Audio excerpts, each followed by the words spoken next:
Bonjour monsieur. On se retrouve pour l'exo 4 qui va être affiché très rapidement. Hop, exo 4. Le robot 3D sous l'eau. Le AUV, comme dirait le prof. Et donc, on a un robot décrit par ces équations d'état là. Et on veut un contrôleur qui est capable de contrôler le robot selon des équations qui sont données ici, avec les entrées qui sont définies ici. Donc, similairement aux trois autres exercices, on va partir des équations d'état. Et ici, on voit qu'on travaille sur la position. Donc, c'est une commande en position. Et donc, la sortie, ça va être égal à la position du robot, après un temps t. Et donc, ici, on peut poser y égale y point égale p point, px point, py point, pz point, qui sont donnés ici. Et du coup, en dérivant, on obtient la matrice y égale AU. Enfin non, pas y c'est défini pas selon, c'est défini selon les angles de l'air. Donc on obtient y égale a fois les angles de l'air. Sauf que les angles de l'air, on les a aussi ici. Et donc on peut définir ça comme cette matrice-là. Enfin cette multiplication de matrice-là. Et du coup on a y égale à cette matrice-là fois cette matrice-là fois U1, U2, U3. Qu'on peut appeler A1, A2, les deux grosses matrices ici. Et donc on a bien la forme caractéristique associée. On va appeler le polynôme caractéristique associé PS égale S plus 0,2. Pourquoi 0,2 carré? Parce que ici on a, on a une info sur la constante de temps qui est de 5. Et donc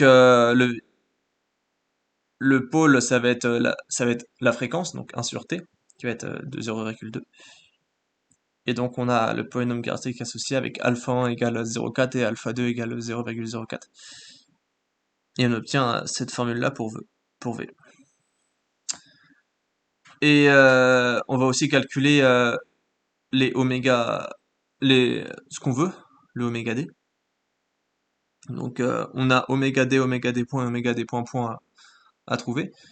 On connaît le oméga d qui est égal à ce qu'on a dans l'énoncé. Et du coup on calcule oméga d point, oméga d point point. Donc sur le papier, je dis bien sur le papier parce que j'ai pas réussi à finaliser l'exercice, on a quelque chose qui ressemble à ça. Donc on a le dessin du robot, on a le dynamisme du robot, on a un contrôle, on définit bien tout ce qu'on a vu dans l'exercice.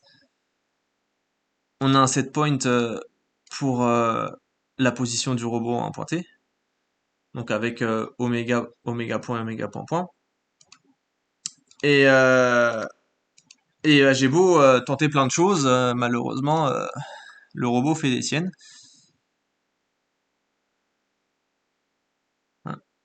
Attends, Lane 67. Ah oui, ouais, parce que j'avais tenté quelque chose qui n'a pas marché. Et le robot, il fait des siennes. Et, bah, j'ai pas trop réussi à créer le contrôle du robot. Normalement, il devrait tourner, je pense. Mais là, on voit que il ne tourne pas. Donc malheureusement, j'aurai pas le temps de finir à temps l'exercice. Mais voilà. Merci de votre écoute.